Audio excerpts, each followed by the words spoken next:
Here's the voice of the Longhorns, Craig Way. Hello again, everybody, and welcome to another edition of Longhorn Weekly with Coach Sark. Texas Longhorns 1-0. We welcome you back here to Pluckers, the West Campus location here in Austin for our program, which is brought to you by the Texas Lottery as well. 1-0 always has a nice ring to it, doesn't it? It sure does. It's a lot better than 0-1, I can say that. But, no, it was what an awesome day, wasn't it? Great turnout from the crowd. For as hot as it was, the energy was electric. I thought our guys came out and overcame a little kind of early jitters and performed well for 4 quarters. And it would have been, I guess, reasonable to expect maybe the guys might be feeling a little bit of jitters with a full stadium for the first time. I mean, that hit everybody, I thought, in a big way. I think so. And some of the stuff when you look at it, we didn't fit a couple runs really well early in the game. The big punt return for the touchdown, we get a block in the back, and we have kind of a foolish penalty, crackback blocking, which our guys know we've been teaching since day one you can't do.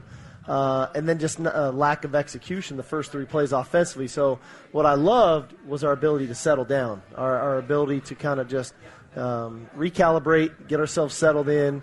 They got the field goal, and then we really started to play the rest of the game. Would it be safe to say that it's one of the not only common things to say, but I guess it's a good thing when you can come out of the first game, with a victory, but then say we've got to win, we played pretty well, but we know we have some things to work on. I mean, you don't expect to be a finished product after September 4th. No question. And you think about it, too, new staff, right? New schemes in all 3 phases. Some guys playing more than they've ever played before. Fans back in the stands. And so, but what came out of it was we knew every game there's corrections. Every game there's things, man, we need to fix this, X, Y, Z. But everything that came out of the game, really for us, it's fixable. And that's the beauty of it. It's like, okay, we can hone in on these things, and whether they all get fixed perfectly this week, I don't know. But if we can start, chopping wood at those things and cleaning some things up, we should play even a better brand of football. I know you were asked this in the press conference on Monday. You weren't exactly shocked by anything you saw, certainly even really significantly surprised, right, by what you saw? Good, bad, indifferent, whatever. Really wasn't. I was probably the most disappointed in the penalties. I think we got called for 3 holding penalties on the offensive line and tight ends. I shouldn't put it all on the O-line. All of which were probably penalties. We always argue as coaches, that's not a hold, or that wasn't at the point of attack. But the reality of it is we held them. The penalties on the punt return, one of them for sure, that was a penalty. The roughing the quarterback, that was a penalty. So those things are controllable for us, that we can fix those things up. And not only do they change points on the scoreboard, not only do they change field position, but they change circumstances in the game. We can't expect week in and week out to play 1st and 20 football and then convert 3rd and longs and extend drives, because that's what happened Saturday. We have to put ourselves in more manageable 3rd down situations. I've long been a fan of hearing coaches talk about when they get guys in the film room or they're looking back at the cut-ups on things, and then you have that light comes on moment for them. And I've always been curious to get the thoughts of coaches. Do you see some of that? Did you see some of that from your guys? Not necessarily just exclusive to the penalties, but other little mistakes here and there that they see it, the big eye in the sky doesn't lie, they see it on tape, and all of a sudden then it registers a little better. Well, I would agree, but I also think as coaches, we get what we emphasize. Yeah. And, sometimes some of those things that maybe came up, maybe we weren't emphasizing as much as coaches. So we have to shoulder that too. Were we really emphasizing where our hand placement was on the offensive line? Were we really emphasizing, what to do with the DB when a quarterback releases the ball? And yes, we may say it, but are we emphasizing it? Are we practicing it? And so ultimately, I think we get what we emphasize, we get what we coach, and hopefully we can clean some of those things up. Is that, to follow up on your example, for example, with the offensive line, that you and Coach Flood getting together, whatever, Sunday morning the next day or afternoon or whatever, and going back over, this is what we're wanting to do to make sure to emphasize once you get the guys back in the meeting? Yeah, without a doubt. We meet as a staff first, and I meet with all 3 phases separately. So I'll meet with the offensive staff, review the game, Then I meet with the defensive staff, review the game and every individual player and how many plays and production and all of that, and scheme. Then I meet with special teams, and we do that actually as an entire staff, and then kind of go through the whole thing, and then we know what we want to emphasize, and then I get my points across. Then we meet with the players after that. So it gives everybody as a staff to get on the same page, because it may be, Coach Banks or Coach Flood talking to a tight end that may not, it comes from somebody different. Sometimes that has as much of weight as anything. It's the old adage, your parents can tell you to do something, till you're blue in the face. As soon as a coach or a teacher tells you to do it, as a kid, we do it at that point. So sometimes coming from a different place is helpful as well. Safe to say that block in the back, penalty holding on punt return notwithstanding, you felt pretty good about your special teams? We really did. I felt for Cam on the first field goal. I felt like on the field he rushed it a little bit, which, maybe he did. I didn't think we got a great snap on it, and so the mark on the hold was a little off. But what a day he had. I mean, just bombing the punts, kickoffs out of the end zone, comes back, makes the field goal after that. A longer one. Yeah, a longer one, needless to say. And even we got the one long punt return from DJ that gets called back. We turn right around, and Xavier Worthy ends up with about an 18-yard punt return. So I think in all phases it was pretty good, not to mention the blocked extra point by Coburn. So we've put a lot of emphasis there. We think that is a strong suit of our team that's going to give us a chance to win a game or two just in that phase alone. And I think we're seeing those dividends paying off. I'm going to guess that this is when you feel a little bit gratified, is when you have a player like Keandre, who joined us on the postgame show, and I asked him about the block extra point. And I said, have you ever blocked one before? And he goes, no, never. I'm going to say never. I never did. He goes, but Coach Banks was telling us, if you're going low, get your arms up, I'm not going to say I didn't believe him. He goes, but I'm definitely saying I believe him now. And he goes, and by the way, it hurt. Here's my hand got a little bit numb up there. But it's got to be gratifying to hear players say, Coach so-and-so told me if we do this, it'll work out, and it worked out. Yeah, and I think that's kind of across the board, hopefully, for our players, that whether it was our psychological approach going into the game, whether it was some of the schemes on offense, defense, or special teams, or even a coaching point to a specific player, to your point on Coburn, that that they're starting to see, we're not going to lead you down a path that we don't think will put you in a position to be successful. And that's been a common theme for us as a coaching staff. And to hear that kind of comment come out of one of our leaders, that's a great sign. Well, this goes back to something we talked about last week, something you've been asked about quite a bit, is the investment that you and the coaching staff have made into the players, the trust factor that they have to glean from you, and vice versa, that sort of thing. So this is a process. I know it's been a process, but now that you have a game under belt, is that another box that gets checked there in terms of that trust factor when things get manifest themselves in a positive way? Well, I think so. And then, what hopefully comes out of this is now when a player is maybe questioning something, or we work on something in the meeting room or on the practice field, and he gets in the locker room and he starts to question it, one of those guys that has really started to figure out, hey, I can trust the coaches. He told me X, Y, and Z, and it came true.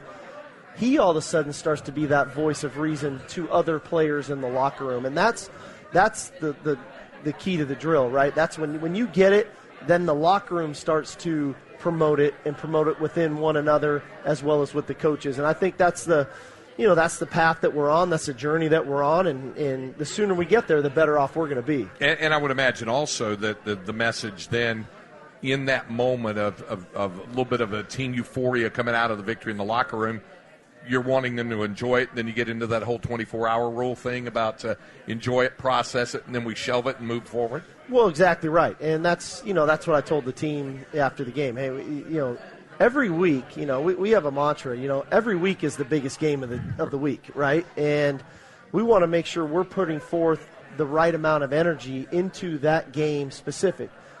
And part of that is you got to enjoy the opportunity that we have, and that we played a good game at our home stadium in front of our fans. We won the ball game, but when we get back to work, all right, we're going to celebrate the guys that played good, the scout team players that played good, and so on and so forth. But we're also then going to make the transition. And all that happens in one meeting. And we literally put one game to bed, and we open up a new chapter to the season, which is the next week's ball game. And then we got to start reinflating our balloon. We've talked a lot about the team. You go into a game and your balloon is full, and that thing it's got the right amount of pressure. It doesn't pop because there's too much pressure. It's the right amount of pressure. But by the end of the game, that balloon almost deflates itself, right? And we got to make sure we reinflate that balloon for the next Saturday because we don't want to come out flat. But again, we don't want the pressure to be too much. And so that's been the messaging this week that we understand. It's a new week. We got to reinflate the balloon, and come Saturday at 6 o'clock, that balloon's got to be just right for us to go out and perform. So then I would take it, then you felt that you saw that in your guys' eyes when they came back to work Sunday, when they came back to the field house on Sunday, about being able to process it and move forward. They were eager to get back to work? Well, it's Monday morning. We go Monday mornings, right. And they sure seem like it. And they seem really intent. They know we're getting ready to play a really good opponent on the road from the Southeastern Conference, a traditional, old school rival from the Southwest Conference. They recognized it all. And we've had some really good practices. I mean, Tuesday and Wednesday for us, as you know, are our most difficult days, and they're tough, they're hard. We make them that way so that we can play really well Saturday, and I think the guys understand all of that. So they've put in the work. We've got to start polishing up here tomorrow and Friday to get ourselves ready to go. All right, coming up, we'll talk more about this particular Longhorn team. We'll more look back at the win over Louisiana, and we'll be looking ahead to the matchup with the Arkansas Razorbacks. I want to remind Longhorn fans that luck happens with the Texas Lottery. Congratulations to Deborah Gonzalez, who won Longhorn prizes and Texas Lottery scratch tickets. Luck could happen to you, too. Play Texas Lottery today. This is Longhorn Weekly with head coach Steve Sarkisian. Longhorn Weekly with Coach Sark from Pluckers, the West Campus location, presented by the Texas Lottery, will continue here on the Longhorn Network and all across the state of Texas on the Longhorn Radio Network from Learfield.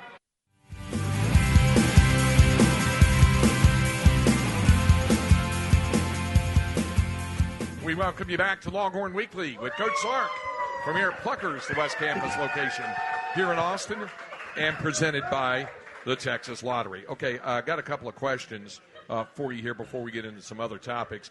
Our number one fan here, Gene, would like you to give a little in-depth explanation on the naming of your edge rushers, your jack, your buck, when you 4-3-3-4, and how it relates to the opponent and how you work it. Right. So when we are in our base defensive package, we technically are a 4-down front operation with 3 linebackers. Now we pull that front to where it can play as an odd front or a 4-down front. But our Sam linebacker, Ovi, is our Sam.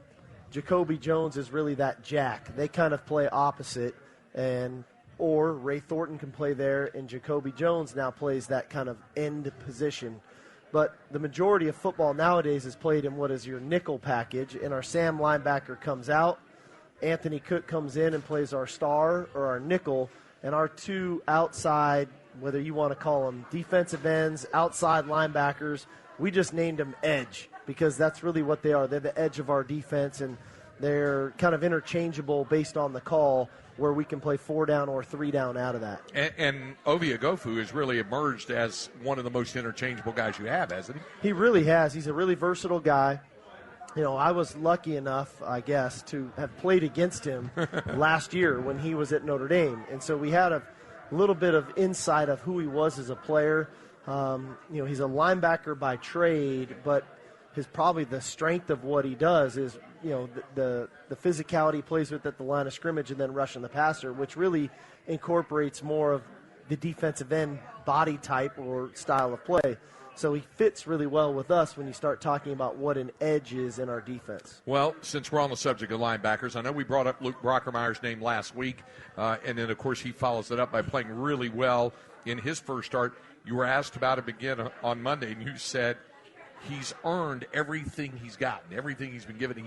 He's earned it, and he's emerging not only as a really good story for your football team, but I think one of the really good stories in college football of a guy who finds his own way and finds a way to make it work. Really cool story, and I know we touched on this last week, but just the legacy with his father here being an All-American and and all that, and then him, really walking on.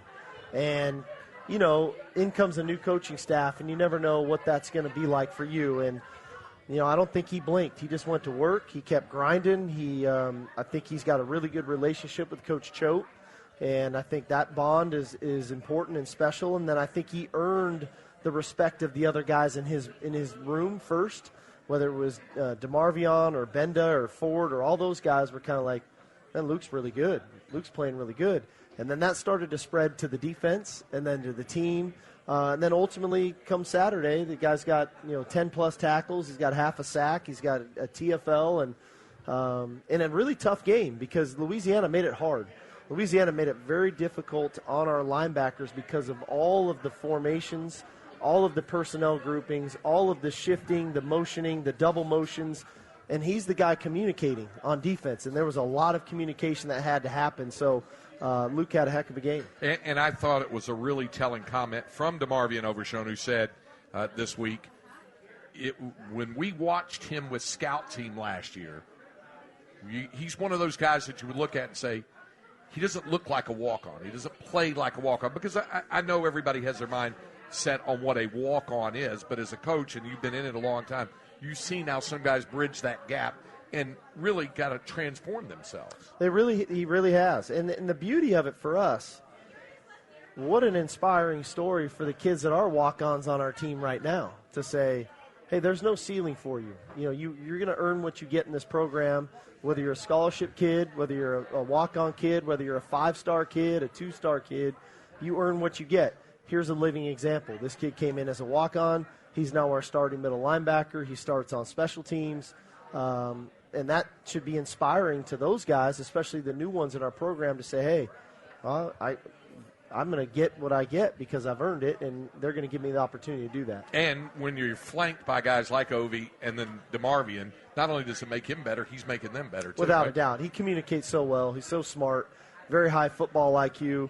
And I was joking with him the other day just about, he's flanked by those two guys, but he's also got two pretty good guys in front of him in Ojimo and Coburn, so that's a good place to be. Well, that's where I was going next. We talked about Keandre with the blocked extra point, but in terms of the play of your interior defensive line, I know you were pretty pleased with what you saw Saturday. I was. I challenge these guys all the time, and I'm very transparent with the guys on our team. And I thought our defensive front played well. I think they can play better, and I told them that. I really think that we can be more dominant. We can be more disruptive. I think Coburn's a great example of it. I think he can cut it loose even more, knowing, hey, we've got a great rotation. Like a guy like Coburn, I think, played 25 plays Saturday. So let's make those 25 great.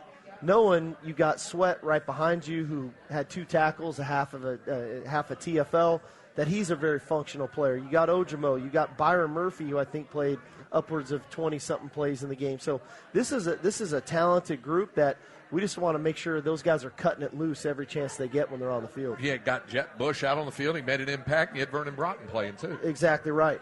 Jet Bush had the sack. Vernon Broughton played. So I think more guys, the better. But those guys, when they play, we need them to play well, and that's the key to the drill. And I think we'll keep moving in that direction after this game when they see what we're talking about. It's not practice; it's a game. Here's what we're emphasizing. Here's why we're emphasizing. Here's a great example of it. So hopefully that's those teachable moments that it's not just for myself, but 4 other guys can learn from me. I know the answer to this varies on who you're playing, the type of offense that you're playing, but do you have in mind a general idea? You mentioned Keandre playing 25 snaps, where your guys, how many you like in your rotation, the number of snaps per guy based on their talent level, their experience, and what you're dealing with on the opposition. Yeah, a lot of it for us depends on the personnel groupings that we get faced with. And obviously the weather was an issue, right? I mean, we had to roll them pretty good.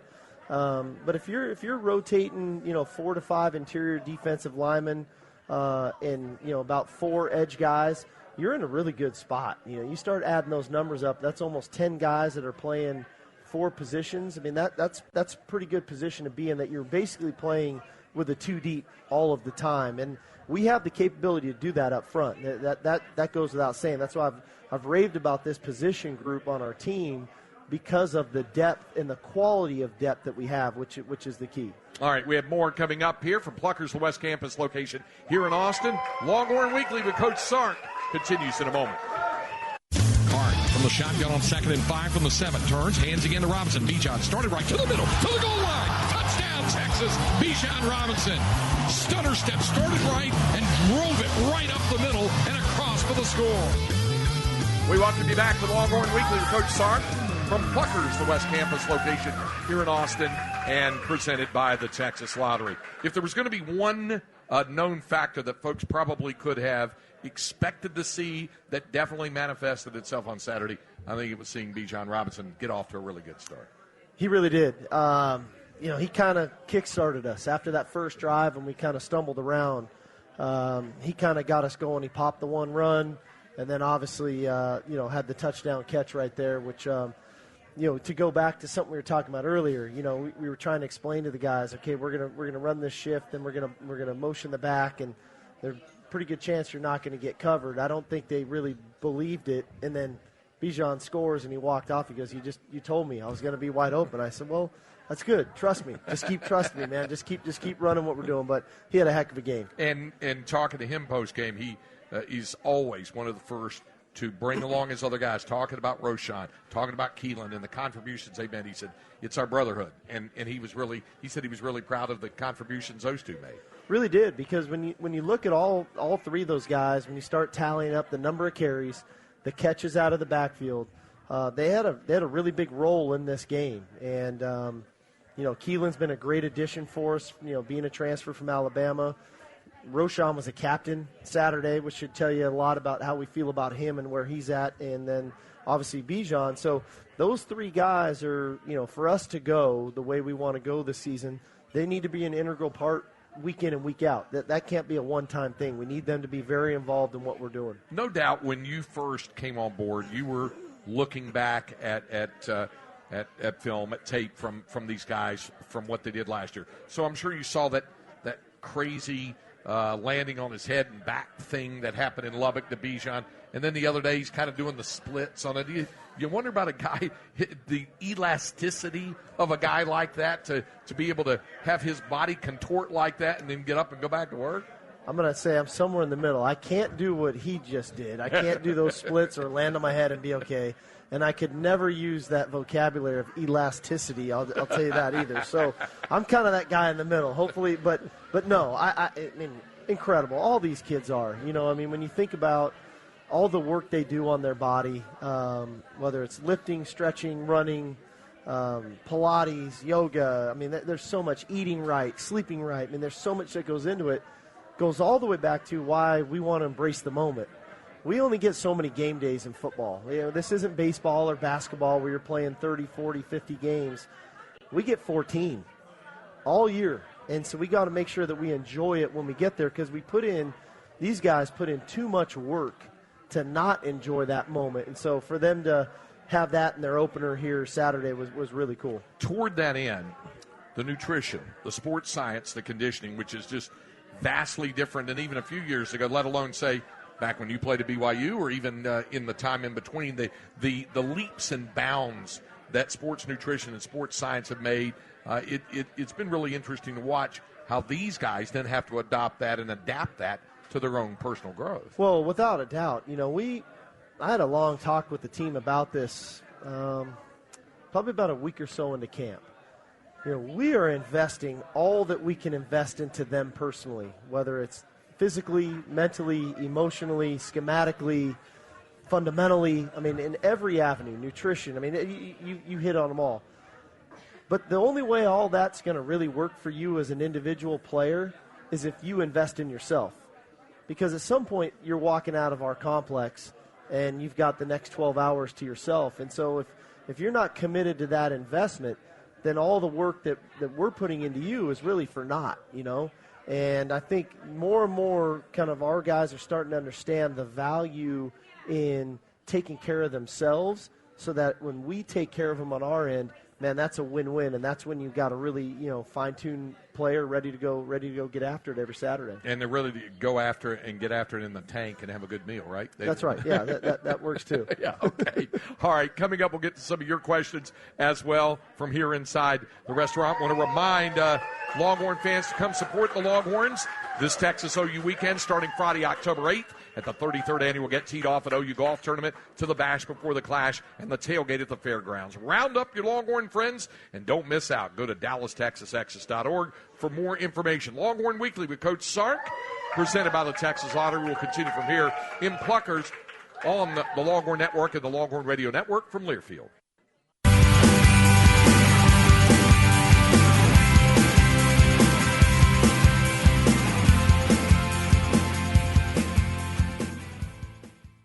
This is Longhorn Weekly. We've got more coming up after we pause 10 seconds for station identification on the Texas Longhorn Radio Network from Learfield. From the UBO Business Services Studios, you're listening to KTXX-FM and HD1 BK, KTAE-AM Elgin, K270CO Round Rock.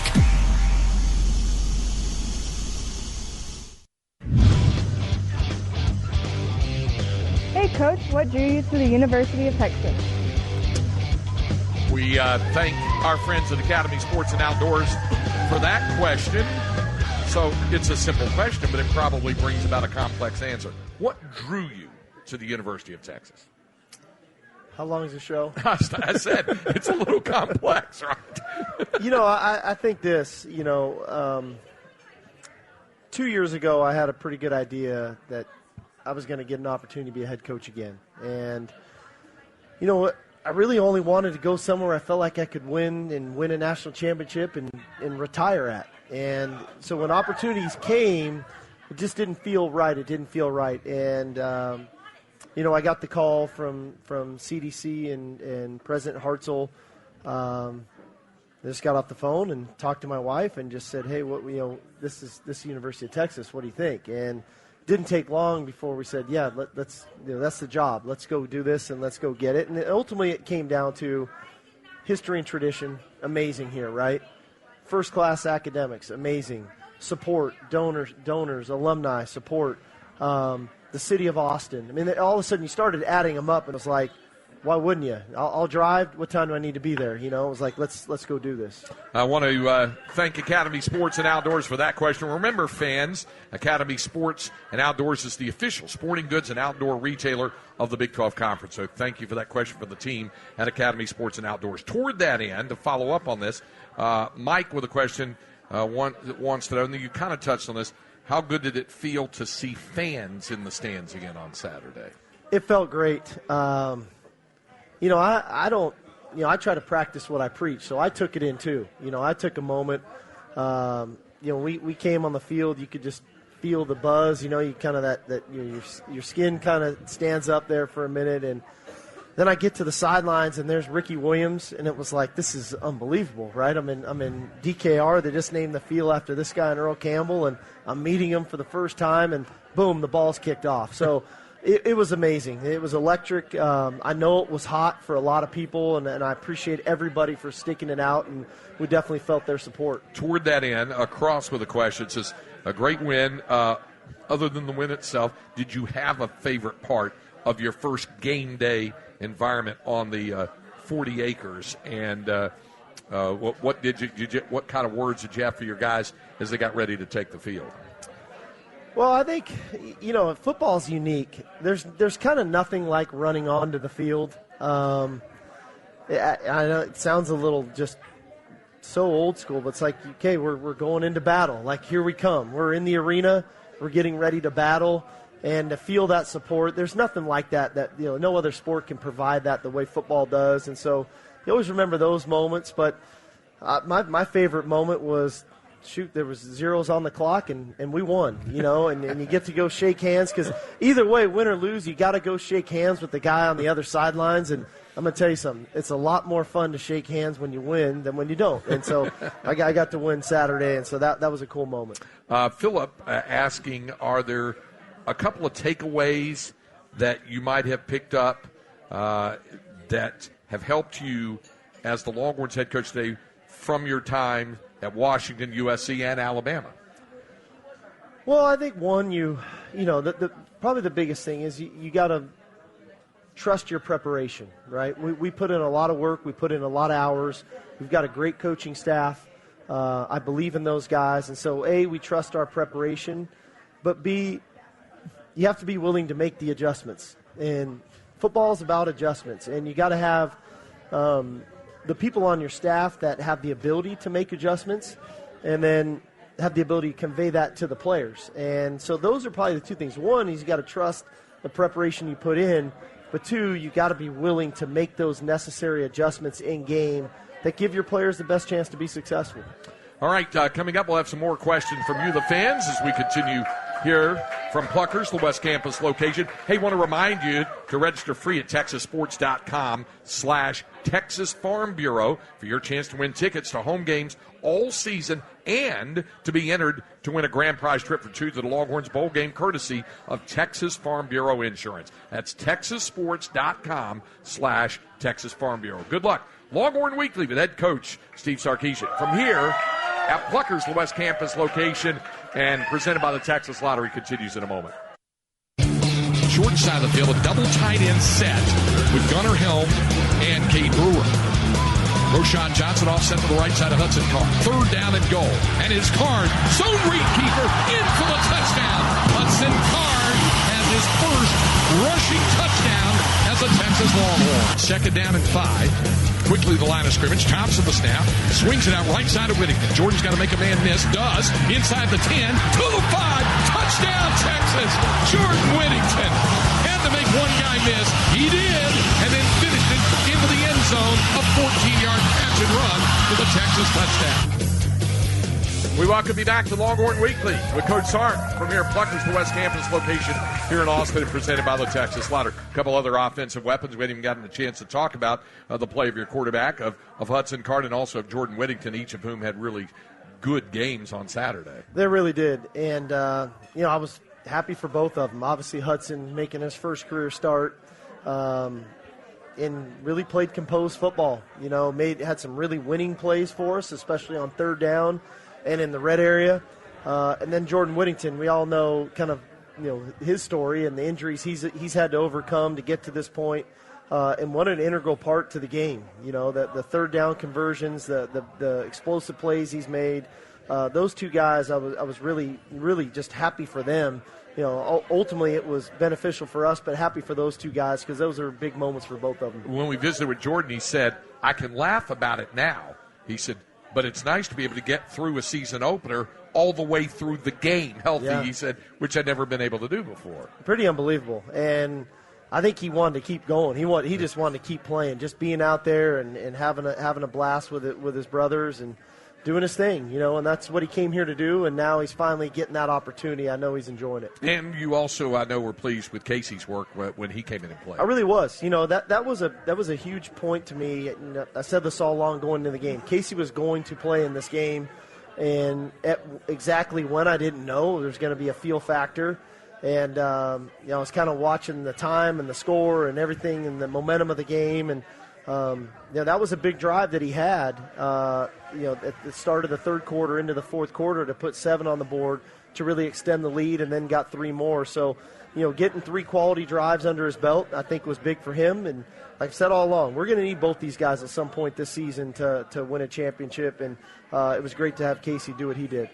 Some more questions from here at Pluckers. Nick wanting to know, are there some major differences that you've noticed, or what differences might be between what folks around here refer to as Longhorn Nation and the Alabama culture, and what appeals to you most about Longhorn Nation? Well, I think, the beauty of both places, and I say this a lot, they love football, and they love their school's football. And Longhorn Nation has been amazing.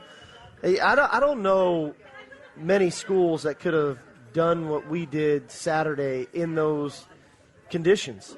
I mean, it was hot. I don't know what they shot the field at, field level, but it was well over 100 degrees.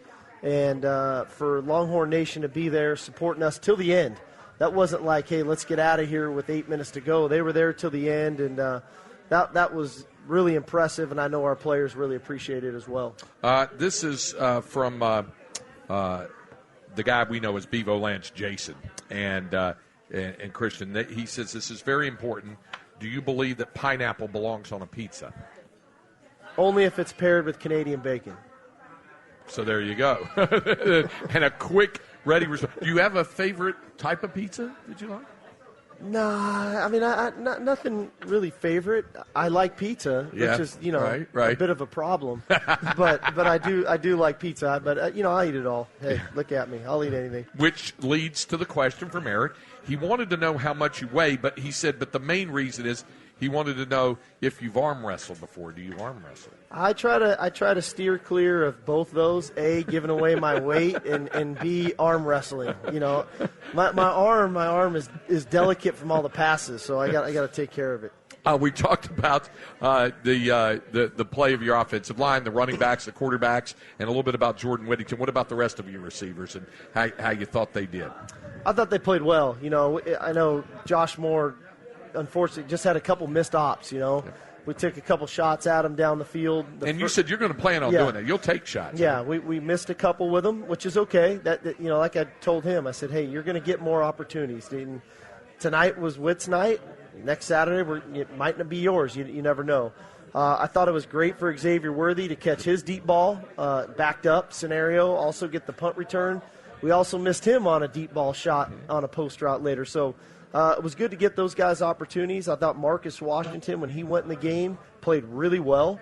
He played great on special teams, played really well. I know he didn't – everybody looks at receivers with catches. We look at the totality of the work, and he had a huge play on Jordan Whittington's touchdown. He blocked the corner basically out of bounds so Witt could make one guy miss and score. So we ask a lot of the guys at that position. We're going to need more of them to grow and to get their opportunities to take advantage of them.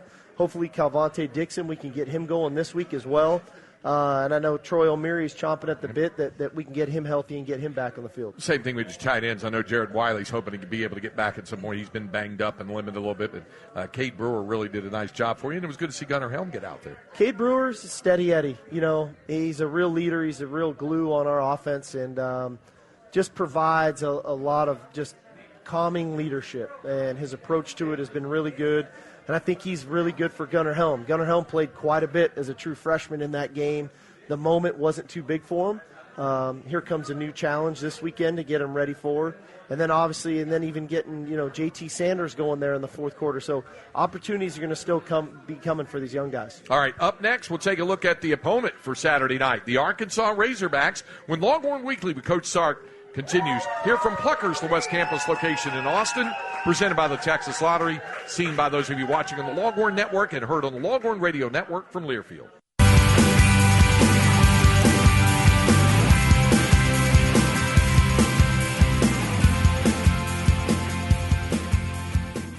We welcome you back to Longhorn Weekly with Coach Sark from here at Pluckers, the West Campus location here in Austin, presented by the Texas Lottery. You get ready to take on the Arkansas Razorbacks, a team that had some stumbles early. They got down 17-7 to Rice, but I think it's as much a statement about what they did from that point forward, being able to flip the script and turn it around and score 31 unanswered points to win that ball game. Yeah, they really did. And, those first games are scary. You never really know. You're breaking in a new quarterback. You're, I don't know, new schemes. All these things tie together. You never really know. That's what scares us as coaches so much about the first game. But they did overcome. I give Rice a lot of credit. They were battling. They were playing hard, but it was a heck of a game that Arkansas obviously pulled away in. By the way, I guess because that's your next two opponents, you kind of get a little double benefit from being able to see Rice against Arkansas as well as Arkansas against Rice. That's right. That's exactly right. And like I said, Rice played hard, and they had chances in the game. To Arkansas's credit, they kind of just hung in there, stuck to what they are and who they are. And that ultimately the dam kind of broke, and they started punching the ball in the end zone. Let me get your thoughts on K.J. Jefferson, their quarterback, and their running back, Traylon Smith. Well, I think the one thing to note about Arkansas, first of all, just in general, this is a big physical football team. They're big on both sides of the ball up front. They're obviously big at quarterback, K.J. Jefferson, 6'3", 245. These guys believe in running the ball, but they go really fast. And so most people, they think no huddle, go fast offense. It's throw it around the yard. That's not Arkansas. They spread you out to run it, and they're going to run the ball, whether it's with Smith or with Jefferson behind this big offensive line, and they try to wear you down, which is what happened to Rice last week. Yeah, and that was one thing we heard Sam Pittman talk about. He said, I think eventually we were able to wear him down. And when you look across that front, 323, 305, 310, 315, 330, like you said, that's some big physical guys. It really is, and then not to mention even at wide receiver. I think the Burks kid is 6'3", 225. The Morris kid is 6'1", 205. The tight end is 6'4", 265. This is a big football team. They're built like an SEC team is built, and so we know this is going to be a physical game for us on both sides.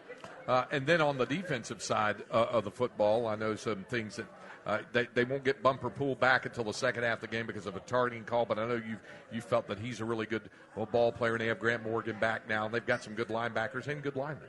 Yeah, I mean, I think that the strength of this team is down the middle. Grant Morgan's a heck of a player at inside linebacker. Jalen Catalon is a tremendous player at safety. Bumper Poole's a great player at the other inside linebacker spot. So the strength of this team is down the middle. I think they rely on those three guys to make a lot of the plays for them, and that's not to take away anything from everybody else. They're good up front. They've got some transfers and guys that have come into the program. I think they've got 3 different transfers that are starting up front for them. So they look different than they looked a year ago. So they're better up front. They got 3 really good playmakers down the middle of their defense, and they're really well coached. Coach Barry Odom's a tremendous defensive coordinator, former head coach at Missouri, makes really good adjustments from week to week. So we're going to have to be prepared for anything that could be new, and then new things that happen in game, because he's not just going to stand still. He's going to make the adjustments based off of what you're doing. So it'll be a good task for us as coaches, and it's going to be a really good task for our players. All right, coming up, we'll be back with a few final notes, and we'll wrap up this week's edition of Longhorn Weekly with Coach Sark, presented by the Texas Lottery from here at Pluckers, the West Campus location here in Austin, where we continue in a moment. Third down. For Louisiana, Cajuns need 8 from the 27. Shotgun snap, under pressure, big sack, via Gofu, and he brings down Levi Lewis for a loss of 6. Back here on Longhorn Weekly with Coach Sark. We talked about Ovia Gofu earlier, and what a difference maker he can be for your defense this season. Really, the versatility he brings is critical. He can play in our base defensive package. He can play in our nickel package. He can rush the passer. He can play off the ball, and he plays with great effort. And he does things the right way. So he's been a really good addition for us coming from Notre Dame. I want to get your thoughts on and let folks know now it's a different environment, not only because it's a different opponent and a good opponent, an SEC opponent, but your first road trip of the year and getting everybody managed and transported and all those other things that you normally don't deal with for a home game. Yeah, I think the first thing that comes to mind for everybody is playing on the road, hostile environment, crowd noise at night, which it's going to be. All those things are what they are, and we're prepping for those things and in practice and whatnot. But there's the whole other side of travel, different hotel, timing, and we're a big routine-oriented operation, and so we got to create that routine for our players to make sure that they're in a space that's comfortable and knowing that what we're doing for them is the right thing to be doing, so that come 6 o'clock in Fayetteville and the crowd's going to be going crazy and the offense takes the field, that we're in a good space and comfortable in the arena so that we can perform at the highest level. And that's where, outstanding staff and your coaching staff and then your support staff and operations staff, they all become really crucial when you get on the road, don't they? They really do. The football is an emotional sport. I recognize that. And we need to play with emotion. We just don't want to play emotional. And when you get on the road sometimes as a visitor in a rival type game and big crowd, you can start to get emotional, whether you're the ones playing on the field or sometimes even the staff off the field. And I think that's one of the benefits we have.